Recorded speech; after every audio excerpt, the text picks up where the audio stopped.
People, welcome back to the 41st episode of the Backpacking Psychonaut. So, in today's episode, we have a guest. So, Dylan, welcome to the show, lad. Thank you for having me. It's feel really grateful being invited onto the podcast. So, thank you. I'm going to challenge you intellectually here, lad. And Bring it on. recording the podcast, it's hard to learn to articulate your thoughts when you know other people are watching. So, it makes a big difference. But I think we've got some interesting stuff to talk about, mate. Yeah, I've never really done anything kind of like this, speaking to people or a podcast like it's kind of domain. So it'd be interesting to see what it goes like, really. So I'm excited. So for those that don't know, we're both very similar in kind of this interest in how the human psyche works, and we took different routes to get there. So mine's been more of like a experimental reading my own self-education route, whereas Dylan, you took more of the educational route of you are a qualified sports psychologist. So what has been your insight into how the mind works, and how did you develop that curiosity in the first place? Again, I look at my kind of experience, and I just went down a traditional, school, college, university, and it was only in university when I kind of discovered about how important the mind is. And this was in sport. So I was playing football, and a new manager came in, and my confidence went from being up here to down here. And I was getting really confused. I got on the pitch, I couldn't even do a 5-yard pass properly. And I was thinking, well, what's going on? I can play football. I'm fit enough. I just couldn't do anything. And it's when I started studying sports psychology at university, when it kind of hit me and this is actually what it is. It's to do with my mind is stopping me from getting on the pitch and performing how I normally do perform.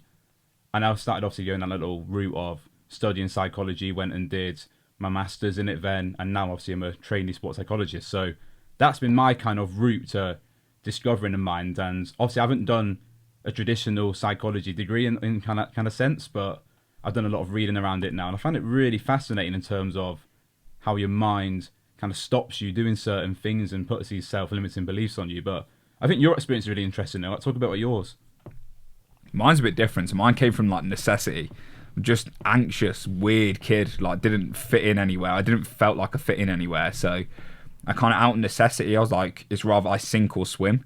I find out how the mechanics of my mind work, or I just go through life at the whim to my emotions, at the whim to all my impulses, and never figure out who I actually am as a person. So through the necessity of social anxiety, and you would have known when I was going through it all, massive depression and being on the verge of literally wanting to kill myself, I was like, dude, I need to figure something out, because this is not a way to live life at all. And yeah, man, through meditation, through mostly observation of my own mind, and actually digging in and asking myself, why do I think like this? Why does my mind have the tendency to want to self-destruct? Why is it so insecure and anxious? And through that natural curiosity of wanting to undercover all my own insecurities and anxieties, I started reading more books. Then I started getting into psychology, meditation, mindfulness, the psychoanalytical theory, and I'm just an accumulation of a melting pot of information that's come in and give me my worldview. So that's how I kind of got there. And I do kind of wish I went down the educational route, but I don't think I ever would have been ready for it. And I think the way I've done it, my own self-education, has allowed me just to follow my own intellectual curiosity, which is key. I think one thing the education route does to you is it makes you sit down and study this. And if your mind's not inclined that way, it can be it can stop you from wanting to learn. It can put an inhibitor on wanting to learn. And that's what, for me, school did. School was you have to sit down, learn maths, do this and do that. And I was like, mate, I don't want to do that. I just want to try and look at women and make them laugh, or make all my mates laugh. That's all I want to do. I don't want to be forced to sit down and do anything. And yeah, that's what the education system did for me. But it's interesting what it did for you, and you naturally fit into that. So how was your experience with school and the education system? I think I was kind of lucky in terms of I just kind of got on academically. I got decent grades in school, and I just kind of just went with it. I didn't really know what I wanted to do. I just thought I'd just stay in education, left school, went to college, and luckily I had a really big kind of passion for sport. So just kind of went in, studied sport, and kept doing it. So I had really no other kind of direction in my life, and it was just there for me. And I look back now, and I kind of feel like I went through even university. If I can go back and change it, I probably wouldn't go down that route anymore. Which is, I probably shouldn't say that, because obviously you shouldn't look back and think, all the regrets I've made and stuff like that. But I feel like it's really kind of opened my eyes to. Now I'm actually seeing you in the way you're learning, and now I'm starting to do that for myself in terms of reading books that I wouldn't normally read, and kind of calming that own curiosity in your own mind. I've learned a lot more these past few years now from doing that than I did at university. And I feel as though you're very pigeonholed when you go to university and college and the education system. You kind of like read this, do this, read this bit of information, do this assessment, instead of like you exploring your own interests. And I feel like that it does limit you a little bit, and it doesn't really expose you to the experiences in life. Because I've looked at my career now of being a sports psychologist. I learned a lot through university, but when I got out to actually having to build my business and work with clients, I didn't have the skills to do that. I had the knowledge, but how to actually translate what you've learned to actually applying it is completely different. And I don't think the education system preps you enough for doing what you need to do out in the real world. It's a bit of a paradox, mate, because you have to have that knowledge to take action, but then you need the action to gain more knowledge. So, like, which one comes first? And obviously, we went in different routes. I started taking action and then accumulated knowledge, but I felt I had to go through shit to take that action, whereas you've had the action of how you've had the knowledge of how the mind works, and that's kind of led you into action. So it's kind of a paradox. But yeah, for me, the education system is like broken now. I don't think there's any point going to university. Unless you want to be very specialised in something and you have to have the qualification in there. I think you should steer as far away as university as possible. I think the only reason you should go to university is for the social side, is to get out your comfort zone. That's the only reason I would go. Now, if you want to learn a skill online, or if there's something that you want to follow with your own curiosity, go on the internet, go on YouTube. You can go on YouTube, and there is, look, I want to learn about the mind, so I go in Maps of Meaning lectures by Jordan Peterson, and there is hours of content on there that I can digest and consume at my own rate, following my own intellectual curiosity, and not having to follow and pigeonhole myself into what the university tells me to do. And I think that now is we're moving into a world where it's full of content creators, and people are now being able to create careers off being able to express their own interests. And I think if you're not monetizing that, or if you're not looking to use that to your advantage, I think you're going to fall behind massively.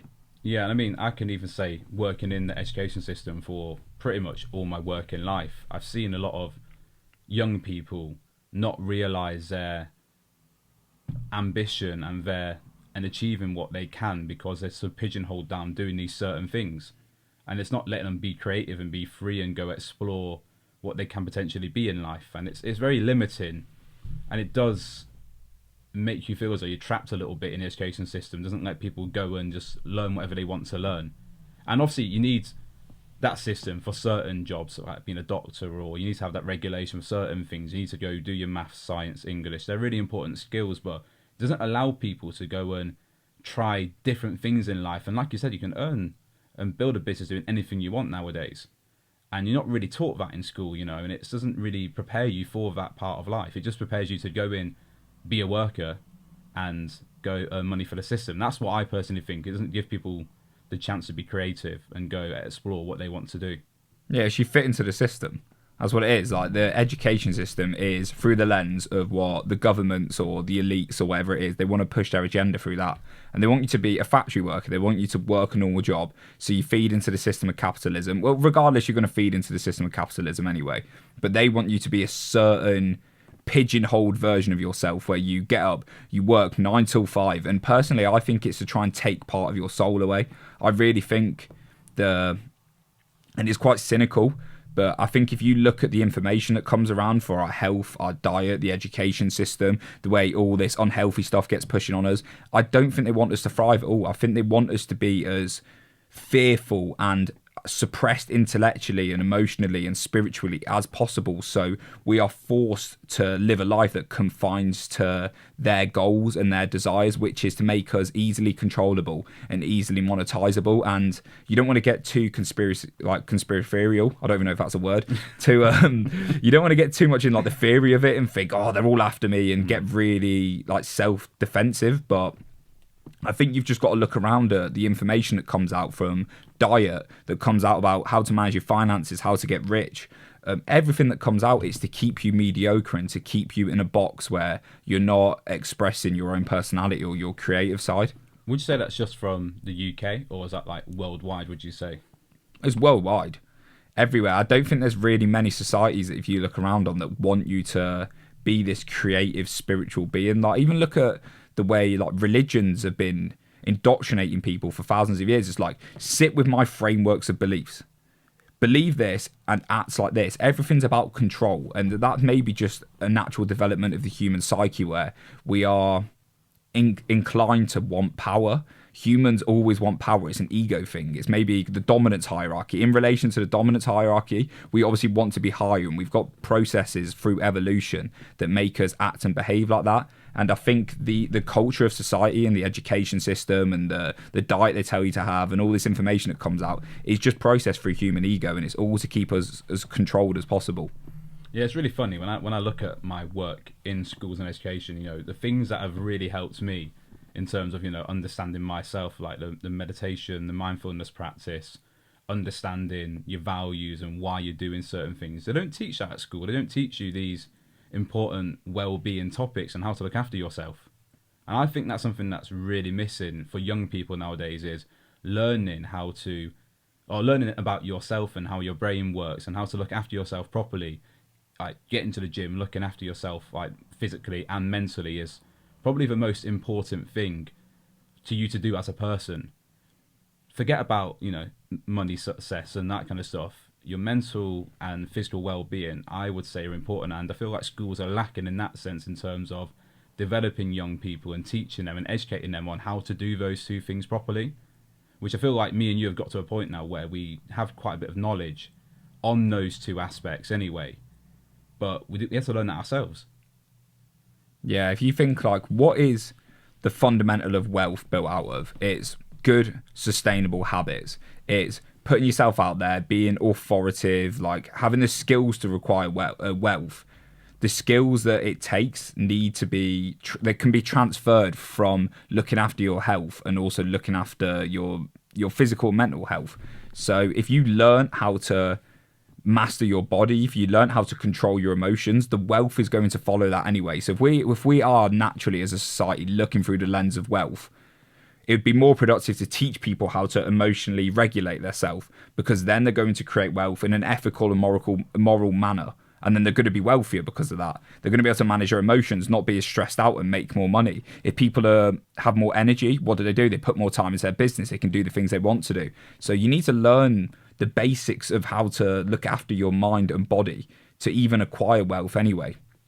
You can do what other people do, where they just sit there for 16 hours a day just typing on a computer and like locking themselves in their room, but you're missing the essence of life in that. I think, like with anything, it's a balance. There's a yin and the yang. You need to look after your physical health. You need to look after your mental health. You need to have relationships. You need to have some sense with a divine spirituality. And you also need to pursue wealth. And it's all encompassing. It all works together. But what you said, the education system doesn't teach you anything about that. It doesn't teach you any sense of spirituality. It doesn't teach you how to manage your emotions. It doesn't teach you how to get physically like healthy and optimized. Like, look at the food they give you. I used to get the like pasta pots and that still happens nowadays. Yeah, it's ridiculous, mate. They feed you absolute bollocks just so you don't feel energized in the day, so you're easily sedated again. I don't know if I'm too cynical the way I look at it, but it seems to me that everything is to just make people employees. Yeah, well, having worked in schools for a long time, and especially like my recent experience working in a secondary in Brixton, you know, it showed me that there's a generation here of young people that are going to be lost when they leave the education system, and they don't do enough to support the majority. It's really good for those people who are just academic, who want to go down that route of going to university, becoming a doctor or a lawyer. But what the people who don't fall into that bracket, like you, for example, you know, I mean, even me, myself, I just went down the sport route, so I like sport. And luckily, I fell into sports psychology and found that as my expertise. But that was just lucky. I didn't have to go to university, but I just did it. But those people who don't fit into those certain norms, what happens to them? They don't support those people. And that's what really kind of gripes me with the society and this generation nowadays, is they're not getting the opportunity to be supported like the ones who just fit in the system. I think one thing we've got to the detriment of our generation now is like that's happened for hundreds of years, right? Maybe thousands of years, where people haven't fit into society. They don't fit into the education system. They feel like a bit of an outcast. But then they would come out and they would have a structure to work, and they would have to go and work, and they would have time to be present with their thoughts. Now with being constantly accessible with our phones, we're never being still with our thoughts. We're never having time to figure things out. And you'd be surprised when your situation is unhappy and you are maybe a bit lost, you've got no purpose. What happens when you let your thoughts digest them? You have time to clarity and stillness. You start figuring things out. You're like, look, what's going on here? I'm unemployed and I'm not doing anything with my life. Where do I go now? And you sit there present with your thoughts, and your brain starts to figure things out. But what the kids have got our days is these little things that stay in our pocket all day, that constantly distract them, constantly giving them the comparison and the highlights of other people's lives, and they're never having time to digest who they are, and they're constantly being influenced by the input that's coming from their phones. So I think the kids that come out the education system who maybe don't go down the route of the system, I think now that they haven't even got the time to be still to think what they want to do because they're just constantly distracted. Yeah, they're constantly stimulated. And I mean, even when we were growing up, we were just entering that kind of time of when phones, social media were coming into prominence. You know, when I was in school, Facebook was created. I spent some time on there, but we didn't really get hooked on it, did we? We went out all the time and we'll play football with our mates. And I mean, gaming for me was a big one, which did take a lot of my time up. But in terms of social media and phone, I didn't really use it that much. But nowadays, you look at like the generation, you kind of have to have a phone.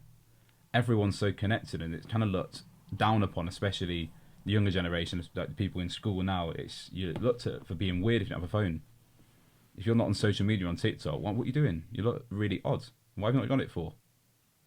And I think that is slowly, it's a big issue that needs challenging, really. And just, I think we need to spread the message of it's okay to not be on your phone. You know, go spend some time with your own thoughts. You know, I was okay with being bored when I was younger. I just go play my toys. But nowadays, kids can't handle being bored because they're constantly stimulated by TikTok or some other social media. Like, they have to have that phone there, and they feel uneasy without it. You see parents nowadays giving their child an iPad to kind of keep them quiet. You know, you couldn't do that back in the day. Yeah, it's not even kids though, mate. Like, really look at the way our whole society cultivated. And look, I spend 1 to 2 hours a day on my phone at maximum. The odd day it'll be like 3. And that's probably in the top 10% of people who spend minimal time on their phone.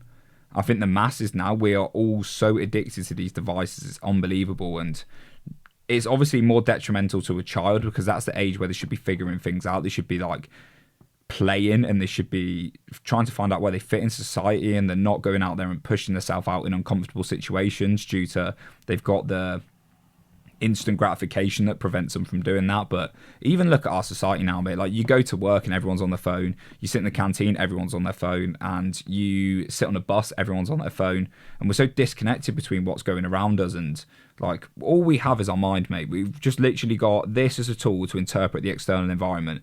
And if this is constantly being influenced and we're constantly getting information coming in from something that's deluding us from the reality out there, we're never going to be able to manifest or even like transfer our thoughts into like productive things because we've never got times of stillness. It's kind of crazy when you start doing the things which help you take you away from those things that are really stimulating. So doing the stuff like going for a walk or meditation, or like going to the gym, doing those things that are going to develop you both physically and mentally. That's when you start to notice you feel a lot happier. And that's when you notice that actually going on my phone or playing PlayStation or whatever it is you're doing, that's not helping you. You feel amazing when you do the things which don't give you that instant gratification, which are hard mentally and physically. But once you've done it, you feel amazing. So say like meditating, for example, it's so hard sitting there for like 10-20 minutes doing nothing. You're in your head, you're like, oh, I could be doing this, could be doing that. And once you've done it and you've done the 20 minutes, you feel unbelievable. I can't really explain it. And like going to the gym, for example, that's something which I have been on and off with. But once you start going consistently, that makes you feel so good. Whereas sitting there on your phone, yeah, it might be really fun for the first 5-10 minutes, but after you've done it, you sit there and think, oh, I just wasted a lot of time. I think it's just a natural inclination of the mind to want to do the easy things. And because our body and our mind just want to stay in homeostasis, as long as you're surviving, you're okay where you are.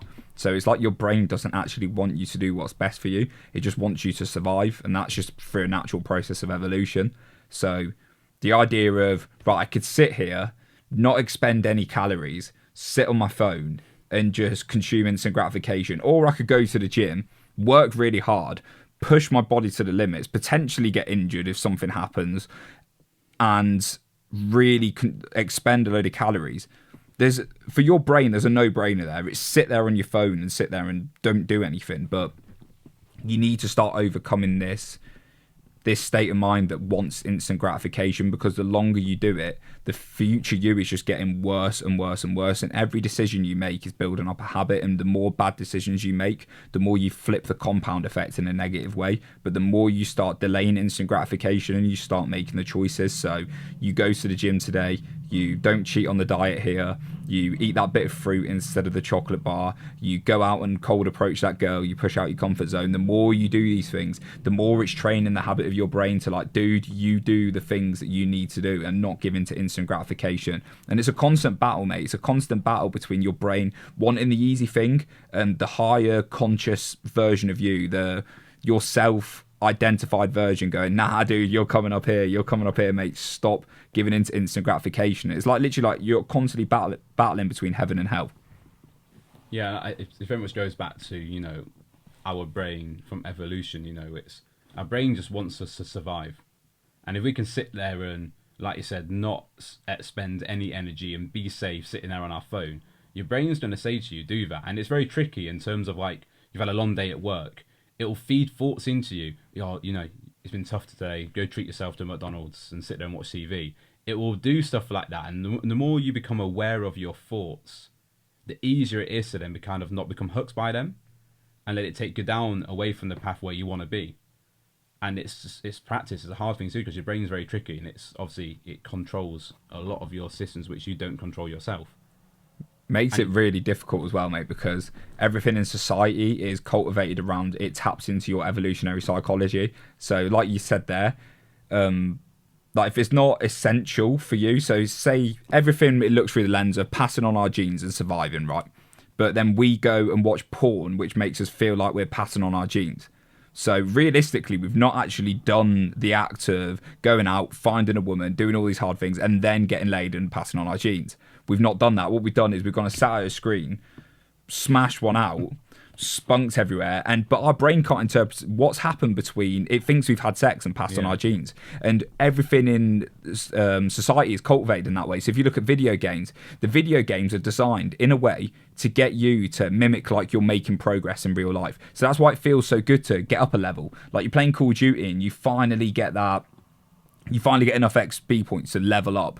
And it's mimicking the evolutionary psychology of the need for us to go out and to improve so we can gain up the dominance hierarchy, so our social status can improve. And everything that's been like adapted around in our environment is to kind of feed into that evolutionary psychology. It's like social media. You go on social media and they know that if you see the highlights of other people, you're going to feel a certain way that's going to make you spend more time on that platform.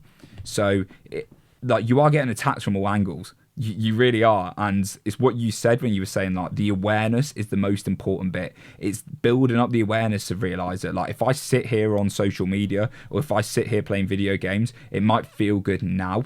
The thoughts might be aligned with me feeling good right now, but later on that's going to have its implications that are going to make me feel worse. And it's constantly just keeping in mind that I need to be as aware as possible so I'm making the right choices.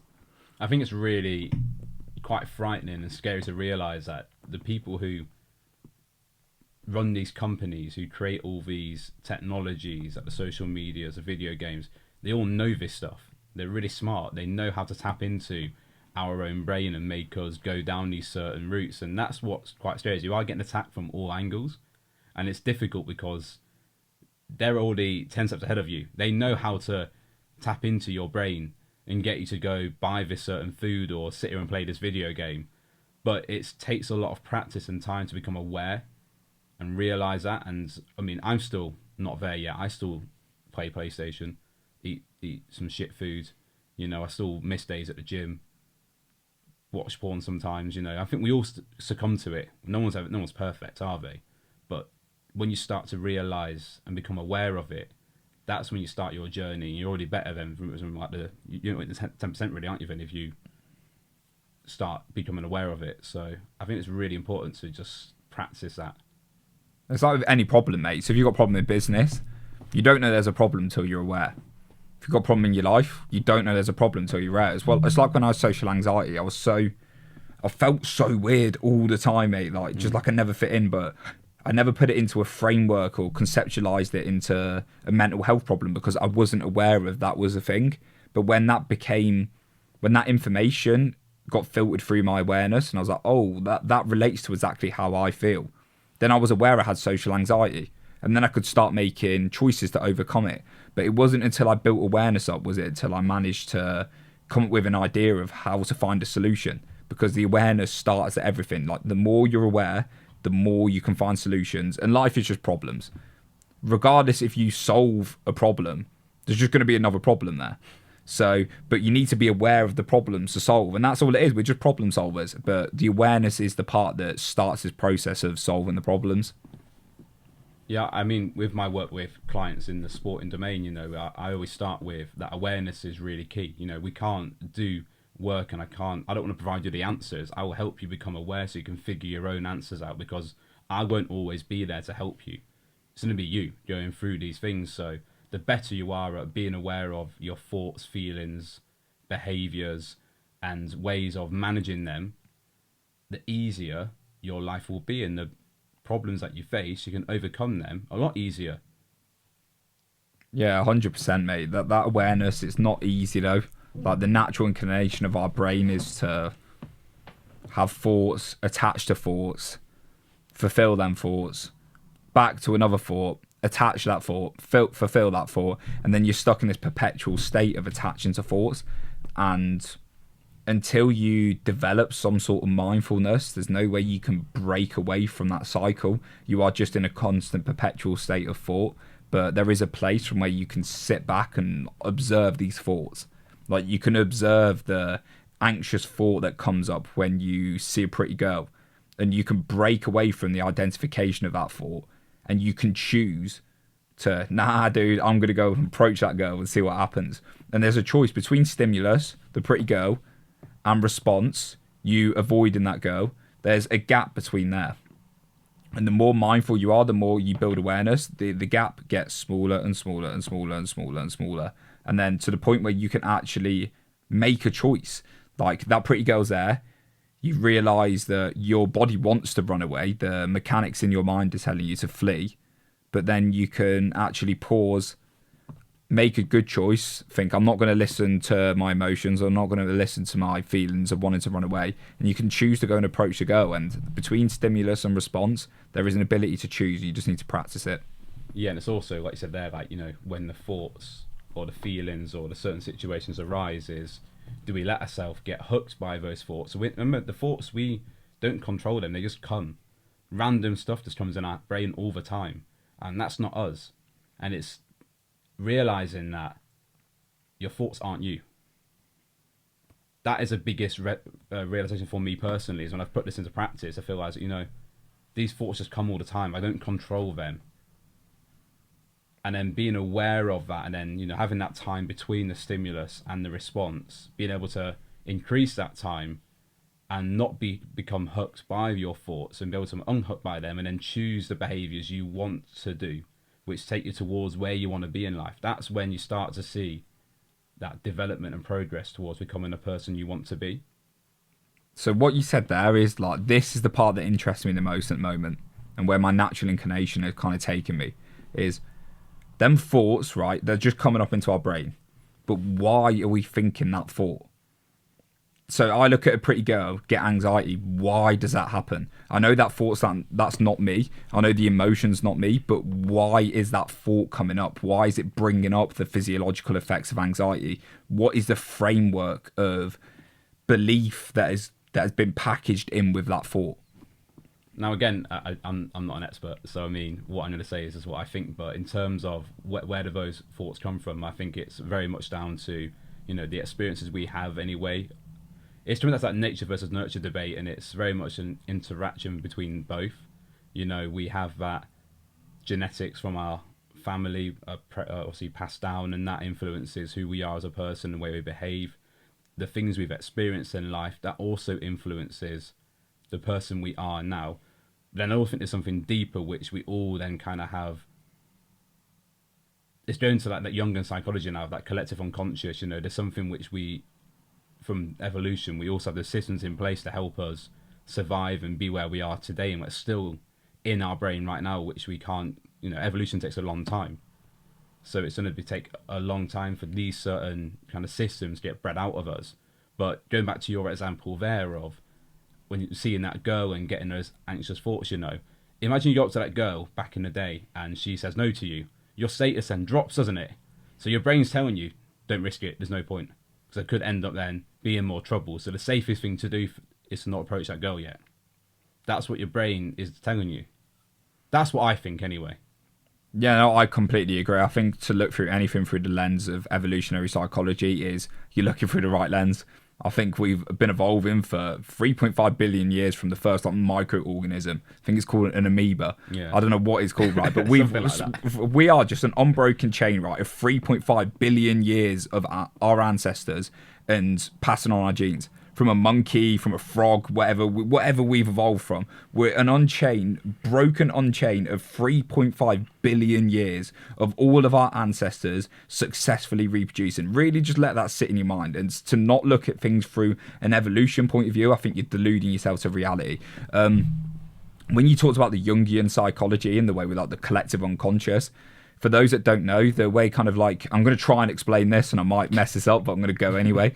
So Jung, the way he's seen the mind was completely different to the way like the normal psychologists see the mind, where they see it as it's conscious and subconscious, and your subconscious is made up of past experiences, your interpretations of them, and that's where CBT comes from, right? It's like going into your core beliefs and questioning them and changing them.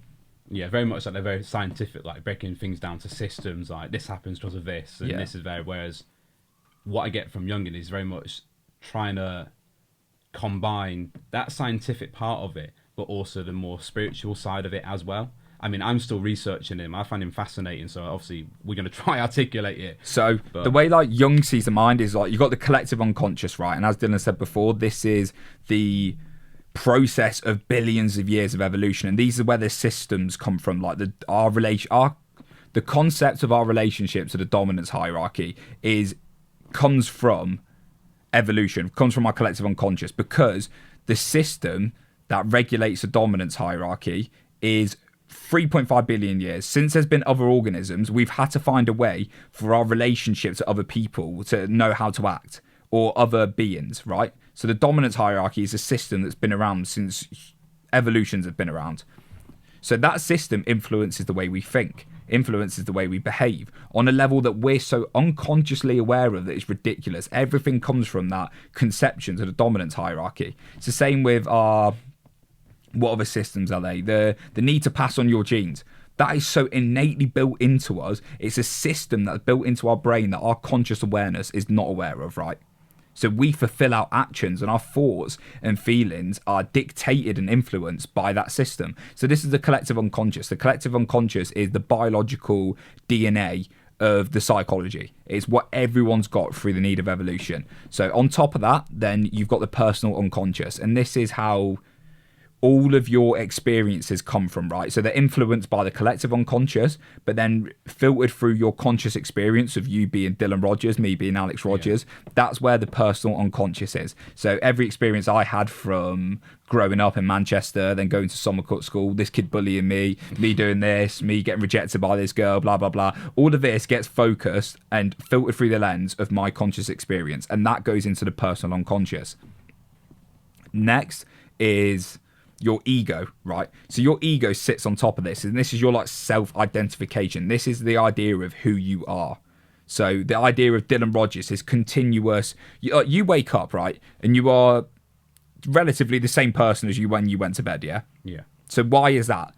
that is because we've got an ego. That's because we've got this identification of who we are as a person. It's who we think we are in society and how we fit into that and who we actually are. It's our own concept and perception of ourselves. Yeah, so that's the ego. Yeah, and then on top of that, you've got the persona. And the persona is how other people perceive us.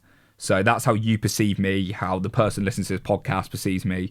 So that's how the framework of how Jung sees the mind. There is also another bit which just sits under the ego, which is called the shadow self. And this is all of our suppressed memories that we don't want to deal with. So all the times that we had like traumatic shit happen to us. I don't know what's happened to you, but my brain has interpreted some things, some memories as traumatic, and it's been suppressed in a certain part of my personal unconscious, and that's where the shadow sits. So that's how the way Jung sees the mind. And I think it's really interesting to see it that way and try and integrate your shadow self into the ego, into a full-on integrated person you are. I hope I explained that well. I was trying to I don't know, it's hard to articulate because it's a concept, it's a hard concept to get your head around. I just like the way he just says that everyone's got the collective unconscious, and there's something that connects us all and explains the systems, and we all have those same kind of systems in us, embedded into us really deeply from evolution. That's what really strikes me with what he's saying, and why I'm kind of researching him now, and I'm looking at ways to use him in my own practice when I'm working with athletes, you know. I find it fascinating. I mean, again, trying to explain it is very complex and it's difficult to understand it, but we just missed a big part out as well. So another big thing of the way Jung sees the mind is we are made up of not... So this ego, who is us, is like the continuous, but on the personal unconscious, he's got a thing called archetypes, and these are subcomponents of personalities that make up us. So we are a living being, right? We are a living organism. So who's to say we are not made up of subcomponents of living things? Because a living thing is made up of what? Things that are alive. So the way that Jung sees the mind is we are made up of subcomponents of personalities. So that's why when you're hungry, you see the world through the eyes of someone who's hungry. When you're anxious, you see the world through the eyes of someone who are anxious. And the whole point I'm trying to tell you this is why I brought up Jung, is when you've got psychological problems, say if you've got anxiety, say if you've got depression, you keep binge eating, what it is one of your subcomponents of personalities coming up and not being integrated with your values. So you've got this main goal, your ego is cultivate this goal of I want to get in shape, but then you keep eating loads of junk food. So why is that? Because that's not in line with who you are as a person, who you want to be. What it is you've not delved deep into this, into the psyche part of your psyche, which is the subcomponents of personalities. You've not integrated them fully into the goal that you want to have. So you need to sit down and question this part of your brain, whether it be a younger part of yourself, this anxious part, this subcomponent of personality that's seeing that junk food as a necessity. You need to talk to him and realize that like that's not going to be productive for you. Why do you want to eat that? Why do you think like that? And it's similar to CBT, but you do it for every one of your subcomponents of personalities. And that's the way I've managed to kind of get to a point where I'm a lot more confident with myself, is I've spoke to different parts of me that are anxious, different parts of me that are depressed, and I've integrated them into this new version of me, which is aligned with building a business, having a podcast, getting in shape. That again, it's very complex and it's a difficult thing to do, to kind of explore yourself, isn't it? I don't know what's worked best for you in terms of exploring yourself and being the best kind of interventions or techniques you've used. A fuckload of mushrooms. Loads of psychedelics, man. I could say meditation's been a huge part of that. Meditation has probably been the biggest asset the biggest skill and habit that I've adopted that has got me to a point where I'm a lot more aware of who I am and a lot more integrated. But I would be lying to say that like psychedelics have not opened me up to a wormhole of who I am as a person. And what they do for me is all this suppressed information we have, all this subconscious shadow version that sits there and controls and manipulates our personality without us being aware. When you take psychedelics, it just, all of that comes out and you see things truly as they are. You look at nature and you see it truly as it is. You see everything's alive and breathing and everything's connected. And when you take psychedelics, it shuts down, depending on how much you take, and that's correlated with ego death or not, but you've got a part of your brain called the default mode network, and this is responsible for your sense of self. When you take this, the default mode network shuts down or it quiets down, and it allows different parts of your brain to start communicating and organizing different frameworks of thinking around your beliefs. So the way you think of yourself changes drastically when you're on psychedelics, because you haven't got that ego filtering and suppressing the information that comes through. So you can start looking at yourself differently. So and meditation does the same thing. When you get into deep meditative states, the default mode network's quieting and down all the time. The amygdala is shrinking, the emotional response to things is shrinking, and your prefrontal cortex is starting to grow. Like the grey matter around the regions of your brain that are more logical and think things through properly, they grow. They actually grow when you meditate, which is mad. You get more grey matter in the parts of your brain that are logical when you meditate. Really? Yeah. Wow. It's just crazy. Same with psychedelics. These they're all healthy for you, but you've got to use them productively. I mean, I've never done psychedelics before, but you know, the research now, and like loads of scientists are now researching it heavily, and it's being now used to treat things like depression, anxieties now, and there's definitely something there which I want to explore myself as well. I mean, based on your experience, you know, I do want to try it, but obviously I just don't know what to do or what to take. You just need to be careful, and obviously it is. I'm not telling anyone to take any drugs. They're illegal, so don't go off the back of this podcast. This is for pure educational purpose. Don't go to the back of this podcast and take like 15 tabs of acid. I'm not telling you to do that. But if you're going to do these things, research them, do your own research. But there's a reason why they have been suppressed for so long, and when the counterculture of the 1960s came out and people were starting to take these substances and they were getting true realizations into the material world isn't as important as we think it is. There is more going on. There's a reason why the governments, they don't know what to do with that information. They don't know how to control that. They don't know how to box that in, so they get banned and the propaganda comes out. And that's what the counterculture of the 1960s was. It was people finding out actually the true nature of reality and maybe figuring things out that the masses, the governments don't want the masses to figure out. Yeah, I mean, that probably is true. I mean, that's getting very into conspiracy now, isn't it, as well? But you just never know. I don't think that's even conspiracy at all. There's a reason why they go. Obviously, you've got to be safe with these things, and these things can like be very psychologically broken down. They can break you if you're not careful. They really can, and you need to be like strong-willing. You need to be willing to let go to the experience. But there's a reason why the governments didn't know what to do with them. There's a reason why all these studies were coming out about like near-death anxiety. So people who had like stage 4 cancer and were like afraid of death, they would take a big heroic dose of psilocybin and never be afraid of death anymore. They would have no anxiety and they'd rather die a very peaceful way, or they would actually start overcoming their cancer in stage 4. People with depression, people with alcoholism. Like, do you know how hard it is for alcoholics to kick their addiction? Very difficult. It's probably like a 10% success rate. People who do high doses of psilocybin, they're on like 60% success rate.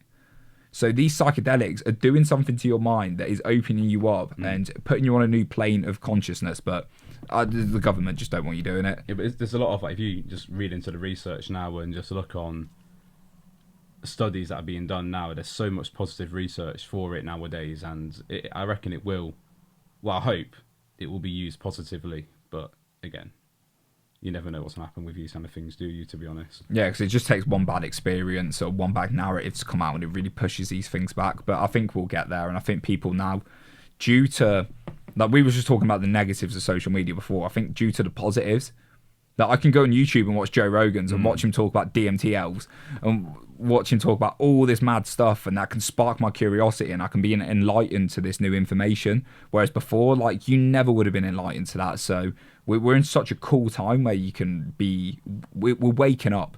We're waking up to the fact that we don't need to follow the narrative of the unwritten rules of society. We don't need to be boxed in. We can do what we want, and that's through the power of social media. I think we've been very negative, haven't we, actually, around like social media and all that kind of stuff. But it is such a positive tool if used properly.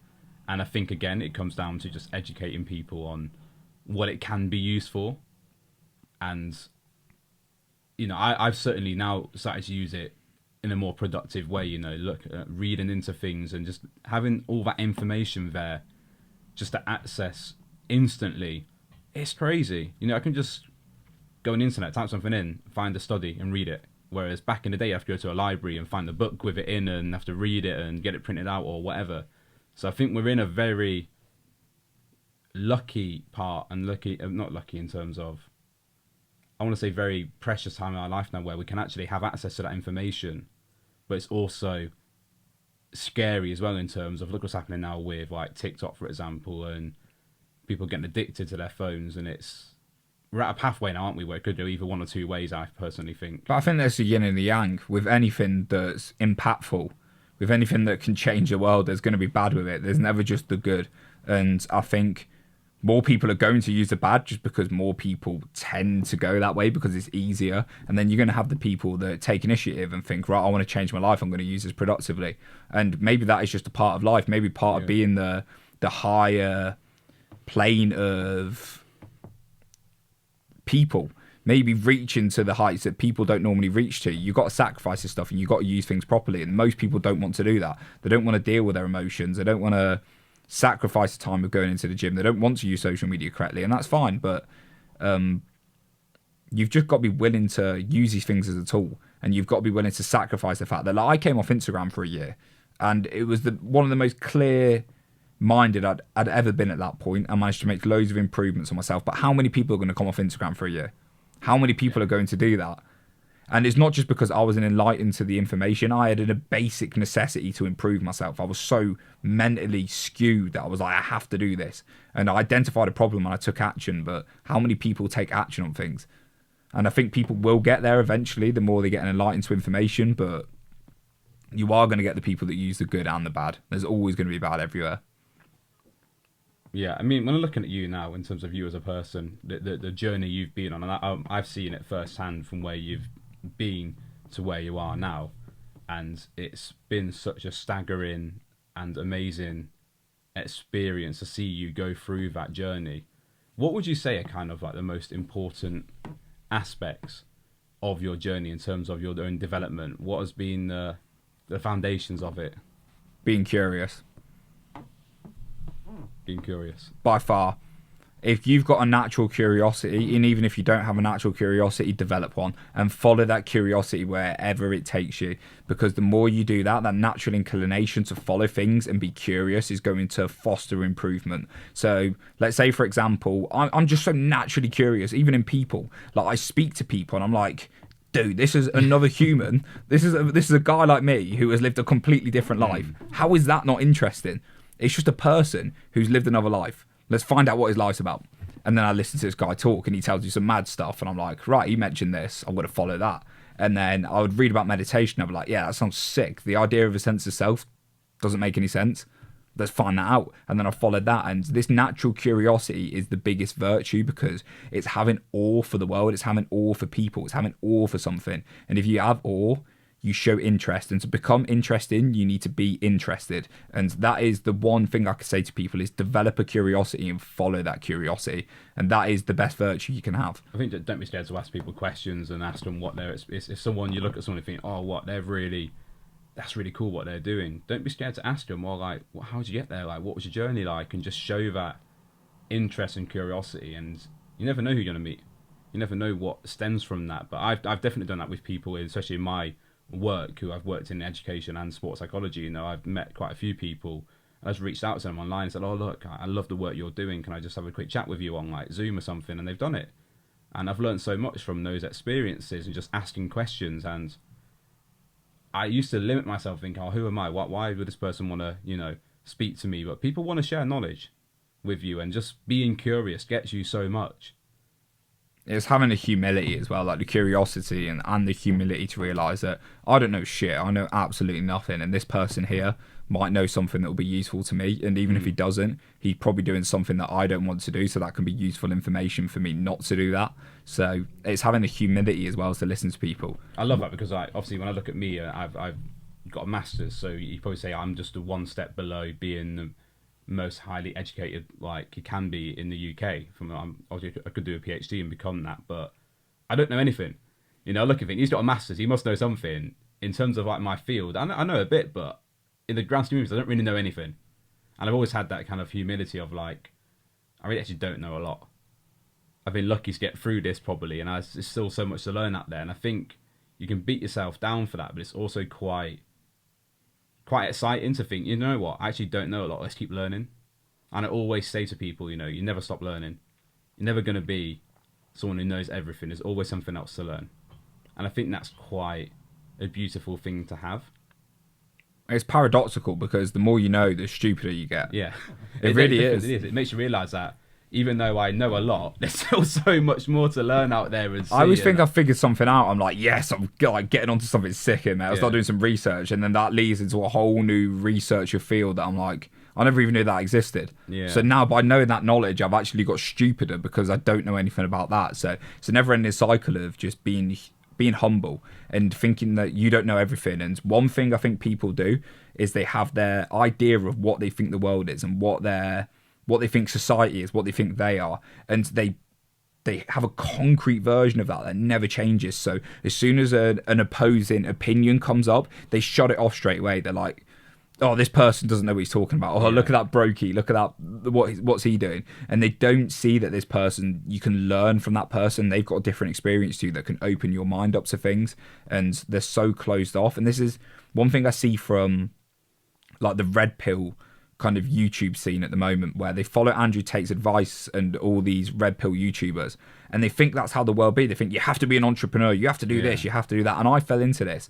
And then you start looking at people who work normal jobs as less, and then you start not listening to other people. You start treating women differently, and it's like, nah, dude, you've just been programmed into another way of thinking there. That's not aligned with who you are. That's you may look at the masses and think they're programmed by the media, but you're just being programmed by someone else. We're all being programmed by other people all the time, other people's opinions, other people's beliefs, and you need time to question your own beliefs. It's that basic Buddhist principle. It's like, stop. What do you see reality as? Strip back the preconceived judgments of what you think reality is, what you think this situation is, and see it for what it is, what aligns with your truth. And people don't do that now. They just fall into ideologies. They fall into the influence of others. I think that is just down, to social media, isn't it? And like I said, like the Andrew Tate thing, going from one extreme to the other, is, the reason why they're saying that is because they want to get people to buy their products. End of the day, of course he can sell to people, oh, you want to be this red pill entrepreneur, I've got a course here to help you, buy it. It's like, you don't have to always follow someone else's footsteps. You have your own path. Take the information and listen to what people say, and take the good parts from it, ignore the bad bits from it, and make your own judgments on what you want to do, and make sure it's aligned with where you want to be in life and your own values. I think that is the most important thing. But yeah, like you said, it's very easy to get influenced by other people's journeys, and all we see online now is this dude living it up in Dubai and earning tons of money, getting all these girls, and I want to do that. But that's not truth, that's not your truth. It might be, it might not be, but it's up to you to kind of explore that and figure out what you actually want in life. Mate, that's fucking bang on advice, mate. That's not your truth. It's not your truth, is what you're doing right now. This is your truth, and you've got to go on your own little hero's journey to discover what you want. And just because society puts value on the nice car, puts value on the pretty woman, puts value on the sleeping around, puts value on the nice house, the loads of money, that doesn't mean it's going to satisfy you intellectually. It doesn't mean it's going to make you feel whole as a person. It's a lot of internal work, and whilst the external assets that we can build up and the external outcomes do make you feel better. Like if you probably have more money, it probably makes you feel more secure because you don't have to worry about where your next paycheck's coming from. It's going to meet those basic needs that you need to have in life anyway, like the need for food, shelter. Having more money makes those things easier and better for you. So you have the basic needs that you need meeting anyway. I think most money, like what I'm looking for, is autonomy over my schedule. I think it's freedom. I don't think it's not the nice car. It's not I want to amass loads of wealth so I can impress loads of women. It's just, I want to wake up and do whatever I want. Like I can wake up and I'm going, right, today, can't be out work here, and I'm going to go climb up a mountain. Yeah. And I can go climb up a mountain. It's definitely that freedom, isn't it, of, not having to wake up and go to work because you have to pay your bills. If you have that opportunity to free up more of your time and have that freedom, that autonomy, that's what I've realised is what is the most valuable thing now of me trying to build up a business and earn a lot of money, is to give myself more time for that. It's not to buy that really nice Audi over there or that Aston Martin or what I used to think, have a good gaming setup and have all the best bit of equipment. I used to want that kind of things, but now I'm like, nah, I need to, I want to have more time to do my own stuff in life and be able to have that autonomy stage. You know what, today I want to just go travelling somewhere. Go to, I don't know, Madrid for a few days, just chill out there or whatever it is. And having that opportunity to do that is what drives me now to, make my own sports site business and be more autonomous in life. But then again, that's what society tells you to deem valuable. It's the materialistic goals, and you just get stuck on that hedonic treadmill of more, because nothing. You put an expectation on the nice car making you feel a certain way, and you get the nice car, you finally attain that, and then you realise it doesn't make you feel that certain way. And instead of reevaluating that nice car and the attachment that you put to it, you move on to the next thing. You're like, I must just get a nicer car then. I must just have to earn more money. I did that through university. I mean, in terms of like, finishing university, went and did a master's, and I was like waiting just to get it finished. And when it finished, I'm like, well, now what? What's next? I didn't really enjoy that moment, the process, and the present moment. I could have done so much more at university and during my masters, but I just wanted to get it over and done with. Just hit that thing I was saying. Yeah, I've done it, graduated. But then I look back and think, no, I should have made more of that time. And that thing of that pleasure when you do something, having that pleasure of feeling, yeah, I'm really proud of myself. Or when you get that car, it feels cool to drive that really car. Then it fades so quickly. Then you want the next thing. And you look at like a lot of famous people and who are really insightful say that that's one of the challenges is when you get those things, you always want more. You'll never be satisfied by getting what you want to get. It's the hedonic treadmill, mate. It's the natural tendency of the mind to think that pleasure has to last less than desire. Because if that wasn't the case, we would desire something, would desire sex, would get laid, and then we would just bask in the glory of getting laid for the rest of our life, and we would never go on and get laid again, so we would never pass on our genes. A consistent orgasm. You would just feel the euphoria of an orgasm for the rest of your life, and you would just lie there, wouldn't you? You wouldn't do anything. It's the same with, so if you eat some food, I eat a bomb ass burger, this really nice burger, right? I eat it, and then I'm never hungry again. What happens? I die. So the natural tendency of the mind through a process of evolution is for desire to ramp up, hit a bit of pleasure, and then pleasure to pop, and then desire start kicking in again, and you get stuck on the hedonic treadmill of constantly thinking the next thing is going to make you feel like this, the next thing, and unfortunately it just doesn't work, and you can spend your whole life chasing something that doesn't exist. The only way we can break that spell, the only way we can step off the treadmill is to become mindful and to be in the present moment. It's like, dude, it was like when I was traveling, right? I couldn't wait to come back home to go to Cornwall. I couldn't wait. I was like, I'm going to start my business. Can't wait to go back to Cornwall. What happened when I got in Cornwall? I want to go traveling again. I want to go traveling again. But why? I didn't enjoy the last couple of months of traveling because I wanted to get home so bad. And then I got home and I'm like, I want to go India. I'm going to book a flight to Japan, whatever. And it's just a constant tendency of the mind to want to attach to the next thing because it's so unhappy with where it is now. But you can actually break from that cycle, and it's all a habit of your brain. Again, I think this is the central theme of this podcast is that awareness, being aware of the way our mind works and those systems and that the pleasure and that kind of stuff we've talked about. Being aware of it is just a big step forward, but it also makes you realize that it makes it harder because you're aware of it. Because you're stuck in these kind of traps and ways of thinking, ways of behaving. But because you're aware of it, it makes it even harder, doesn't it? Because it's like, I know I shouldn't be doing these things, but it's still happening. And I feel like that's what I struggle with a little bit is, I know a lot about these. Well, I don't know a lot, but I know a bit about these things. But I still do the things which I know I shouldn't be doing. I got someone message me not long ago, and they were saying how they feel worse when they meditate. Like they feel worse after they meditate. And it came to the realization that this actually happened to me as well, is the more you build awareness, the more that disconnect between who you know you should be and who you are builds up, and it actually causes suffering because you see yourself, instead of just fulfilling all the impulses, fulfilling all the negative habits, you're aware that you're doing it now, which makes it even worse because then you're like, what am I doing that for? I don't have any control. But only through that process of becoming aware can you start to improve. Yeah. So with anything that you want to start improving in your life, there is going to be a section of when you want to break the bad habits and you're not doing it, and you're going to feel worse. You're going to feel like shit. You're going to feel like you're not doing the things properly.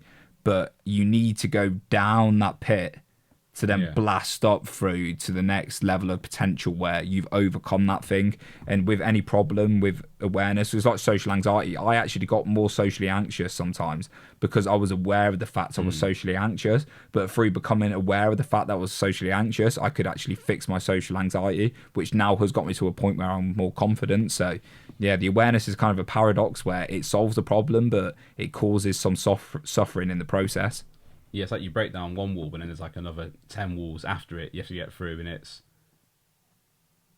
tough and it's challenging. But in those moments of suffering, I think is when you actually develop the most and when you learn the most about yourself. And once you come over it and you get over that suffering, you're like, wow, I've done that. You know, for me, like going to the gym, starting that consistently, and now I'm hopefully going to get consistent. Hoping in like 6 to a year's time, I'll be like, wow, look what I've done. I've overcome that, and that suffering was worth it. The same thing with, you know, doing your own internal work, being aware and meditating and understanding yourself. You know, it's tough, it's hard. But ultimately, in the long run, you'll develop more as a person. And in the future, you'll look and think, wow, I'm actually really grateful I went through those moments of hardship. And you learn to enjoy them as well. Like, it's really weird. Like, not in like a cynical, like kinky way. Like you, you just learn to enjoy the suffering because you realize that that's where everything comes from. Your wins are cool, but like the hard parts of sitting down every day when you don't want to do something, you start to learn that that has the most growth around And it. it does feel good. Like, it does actually make you feel good after a bit. It's weird. It's like, it's delayed gratification, isn't it?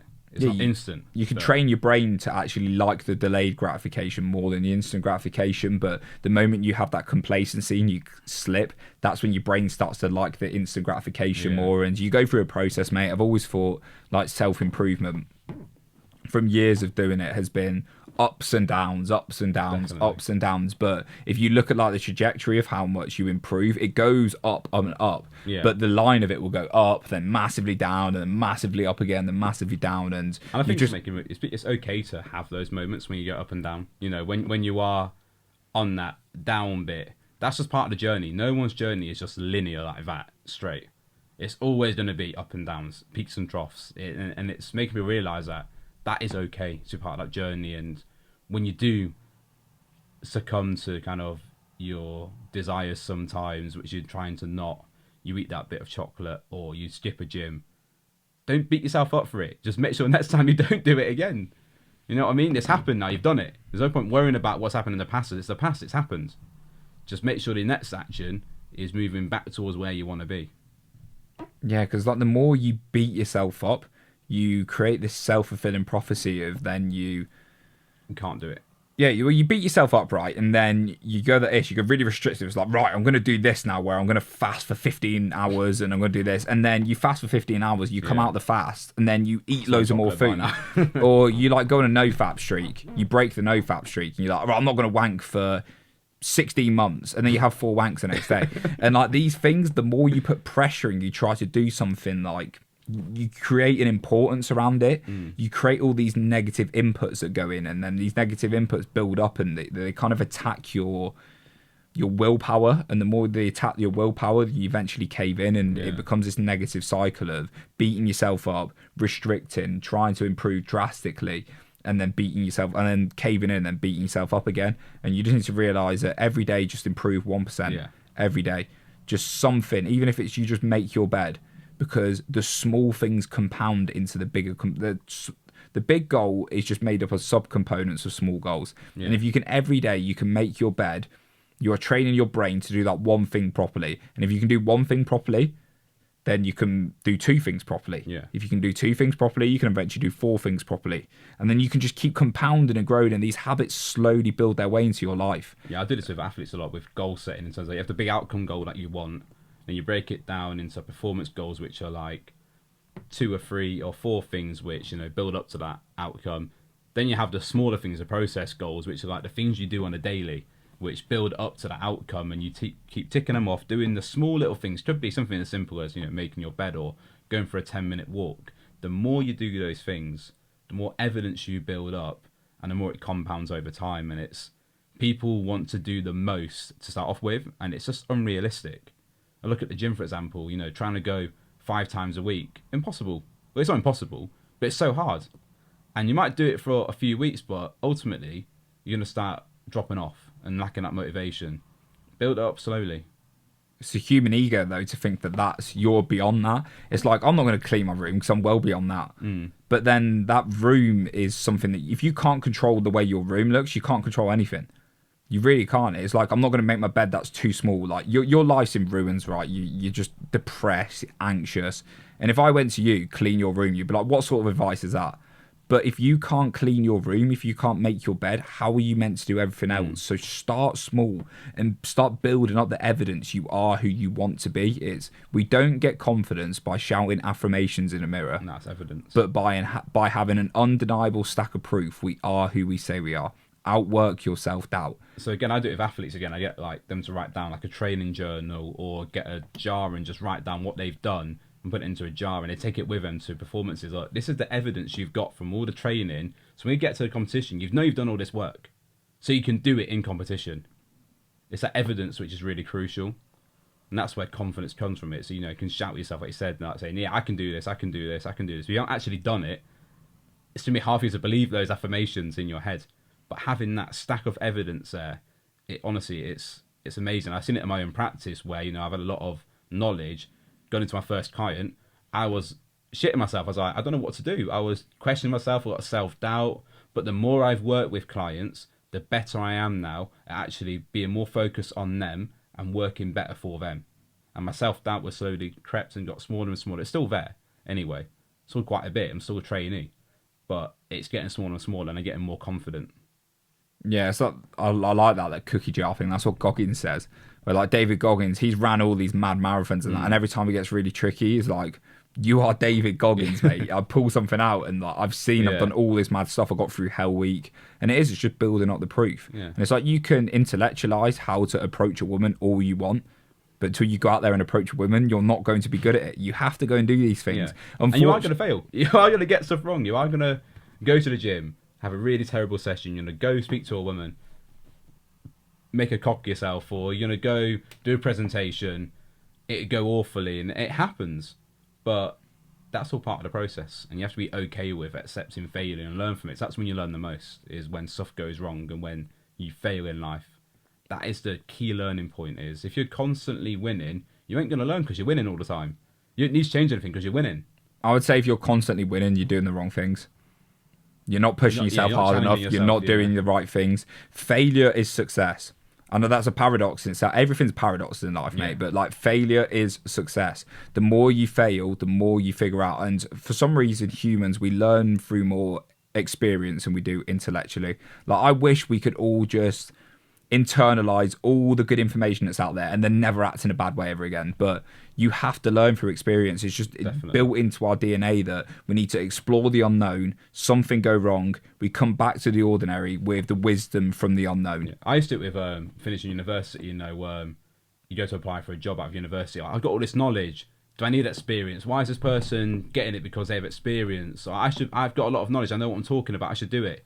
But as I've gone on, actually going and doing a job, I've been a head of year at a school in Brixton, which is like a rough area, and that experience taught me so much. I thought I knew how to work with children, but going to that experience and having a whole year group, I wasn't ready for that. But the experience has taught me a lot. I can go do it again now and do it 10 times better because of that experience. You're going to give me a textbook and told me how to do it, but when I got in that environment, I would have been screwed. Was you ready for it before you did it? No. So what was the process of you fulfilling that job then? What happened at the start? Was you completely out of your comfort zone? Yeah, of course I was. I read a lot online. Like, I tried my best. I knew what I wanted to do. I was very kind of honest with people, saying, you know what, this is my first year doing it. I've never done anything like this before, especially in a school in Brixton. It's a tough place to go work. And I just went in there and just tried things. I failed a lot. I did a lot of wrong things. I look back now, I made a lot of mistakes. But ultimately, I developed. And if I could go to the next school now and do a similar job, I know I'll do it better than I did this year. And I'm happy with that. That's, mate, the essence of life, lad, is just learn, grow, learn and grow. And I think that's a really good way to finish a podcast still, mate. Yeah, no, thank you. It's been mate, sick, innit? Let's have a look at what time we're on. We're on Just over an hour. Wow, so I think, mate, you did really well there. For people that are watching, this is a really good practice for you to do. You don't have to post it, but sit down with someone and just record a podcast. And we had no topics to go off here. We didn't write anything. I was just like, I thought I was meant to be recording a podcast with someone else today. And he didn't turn up because it's tomorrow. So it's my fault. But I was I'm like, a little filler guest, mate. yeah, I was like, Dill, just come on here and let's record a podcast. And we had no notes, nothing. And we're just like, we'll see what happens. But look how we started off a bit slow and then you eventually get into it and you learn how to articulate your thoughts. And for anyone who wants to start improving their articulation, wants to start becoming a more developed person of themselves, you need to be able to talk things, because when you can articulate your thoughts, you truly know that you understand them. So I think this is a good practice for anyone to do. But it's amazing. It's such a hard thing to do, sitting here and just talking, and because you're conscious that like what you're saying is going to be put out to so many people, so you have to really think like, am I saying, is it going to be right, and it's difficult, it's actually challenging, but the more you do it, and like just our conversation then, it just flowed more and it became so much more easier towards the end of that, just to talk. Yeah, it's the same with anything. Like when you go and approach someone. So when there's social anxiety, this is a really good metaphor for that. So social anxiety, the worst bit, right, is going to talking to someone. Like I don't get it as much now, but when I used to get it, like the first part of the conversation, I'd be like, hands would be in my pocket and I was rubbing my head, doing a weird stuff, and I'm like, oh god. And then the longer you're in the conversation, you're like, calm down now. So the first part of anything is the hardest bit. So. Yeah, I don't know where we was going with that, but thank you very much for listening, people. Dill, you smashed that, mate. Thanks, really mate. Enjoyed it, and hopefully the audio wasn't as bad. Yeah, hopefully not. But yeah, I'll see you all in the next episode, people.